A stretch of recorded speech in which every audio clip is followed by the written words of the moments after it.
ശരി, 100 വീട് കോൺഗ്രസ് പണിയാൻ പ്രഖ്യാപിച്ചല്ലോ. 100 വീടിന് വേണ്ടി നിങ്ങൾ എത്ര രൂപ സമാഹരിച്ചോ പറയാൻ പറ്റുമോ കേരളത്തോട്? ബാക്കിയുള്ളവരൊക്കെ പറഞ്ഞല്ലോ 100 വീടിന് വേണ്ടി കോൺഗ്രസ് പാർട്ടി ഇത്ര രൂപ സമാഹരിച്ചിട്ടുണ്ട് എന്ന് പറയാൻ പറ്റുമോ? അല്ല, ചോദ്യമാണ്. 100 വീടിന് കോൺഗ്രസ് എത്ര രൂപ സമാഹരിച്ചു? ഈ ചാനൽ ചർച്ച ഉണ്ടല്ലോ, ഞാൻ ഇന്നലെ രാത്രി ലൈവായിട്ട് കണ്ടതാണ്. ഇന്നലെ പിന്നെ വീഡിയോ ചെയ്യാൻ സമയം കിട്ടിയില്ല. ഇന്ന് രാവിലെയാണ് സമയം കിട്ടിയത്.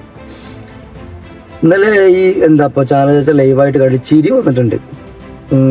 ഒരു ചോദ്യം വളരെ ലളിത.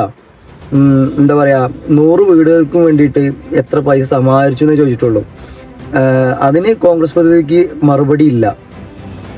അഭിലാഷ് വീണ്ടും ചോദിക്കുന്നുണ്ട്, എത്ര പൈസ സമാഹരിച്ചെന്ന് ചോദിക്കുന്നുണ്ട്. ജീവനുണ്ടെന്നുണ്ടെങ്കിൽ കോൺഗ്രസ് പ്രതിനിധി മറുപടി പറയത്തില്ല. ഇതൊന്നൊക്കെ നമ്മൾ എന്താ മനസ്സിലാക്കേണ്ടത്? ഇവർക്ക് നടക്കുന്ന പരിപാടിയൊന്നും അല്ലത്. പൈസ ഒക്കെ മുങ്ങും.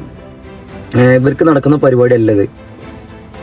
ഞാൻ പറഞ്ഞ പോലെ തന്നെ അഭിലാഷ് 100 തവണ ചോദിച്ചിട്ടുണ്ട്, കോൺഗ്രസ് പ്രതിനിധി മിണ്ടൂല. ഇന്നലത്തെ അഭിലാഷിന്റെ പെർഫോമൻസ് വേറെ ലെവലായിരുന്നു. കോൺഗ്രസ് പ്രതിനിധിന്റെ വായ അടഞ്ഞു. ബഹുമാനപ്പെട്ട രാജു പി നായർ, ഇതിനൊന്നും മറുപടി ഉണ്ട്? ഇതിന് മറുപടി ഉണ്ടോ?